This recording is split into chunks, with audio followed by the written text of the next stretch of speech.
Ähliňize salam dostlar. Futbol sevip tomuş edenler üçin futbol alemindäki soňky täzelikler bilen biz öz işimize başlaýas.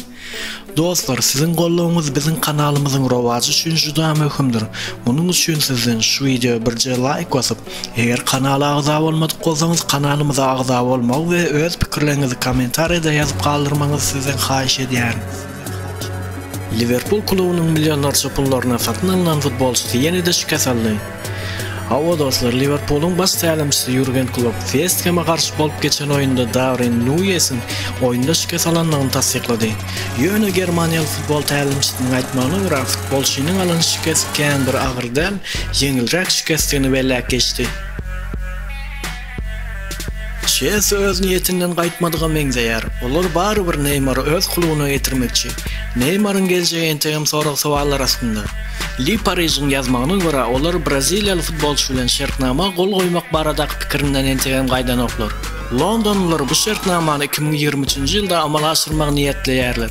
Eger ýadyňyzda bolsa, Paris Saint-Germain Neymary Chelsea möhümleýin oynamak üçin teklip edipdi. Şonda London kluby Neymaryň aýlygynyň bir bölegi tölemekden boyun gaçyrypdy. Indi bu barada Chelsea'niň pozisiýasyny üýtgendi we endi olar Neymaryň aýlygynyň hemmesini dol tölemäge taýindy gaýdylýar. Hem de Neymaryň aýda 40 million euro töwerege aýlyk alýandygy bellenilýär. Florentino Perez Erling Haaland'ın transfer barada etdi. Jurnalistler bilen sorak jogap wagtynda olaryň biri Perezden Erling Haaland'ın transfer barada sorady. Prezidentin jogaby şeýle boldy: "Meniň bu barada habarym ýok. Bizde en güýçli oýunçylarymyz bar" diýip jogap gaýtardy Perez. Arsenal kluby Atletico Madrid'in futbolçysy Joao Felix'iň töweregindäki ýagdaýlar senlaýar. Bu barada meşhur futbol habarçysy Paul Brown habar berdi. Onun aýtmagyna görä, London kluby Portugaliýaly oýunçyny köp wagtdan bäri göz astynda saklaýar. Çünki Arsenal klubynyň ýolbaşçylarynyň käbileri bu futbolçyga jan köýerlik edýändi gaýdylýar. Ondan başga da Joao Felix Atletico'da kem meýdana düşürilýändigi üçin Atletico'ny terk etmekçi gaýdylýar. Cristiano Ronaldo baş tälimçi tarapyndan cezalandy.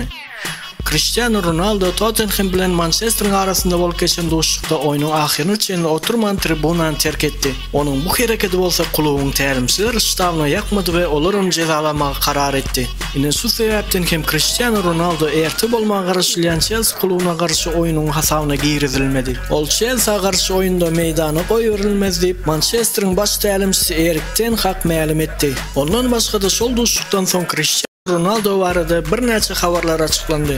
Ol oyun gutarmanka tribunany terk etmekden daşary, ol hatda oyun gutarandan soň geň çarşyrylýan otoguna hem barmandy gaýdylýar. Şu taýda men öz pikirimi aýdyp geçdim.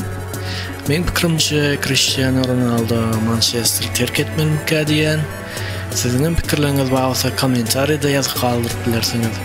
Dostlar, bugünlük sizden hoşlaşýan, ähliňiziň janyňyzyň sag bolmagyny, başyňyzyň dik bolmagyny dileýär.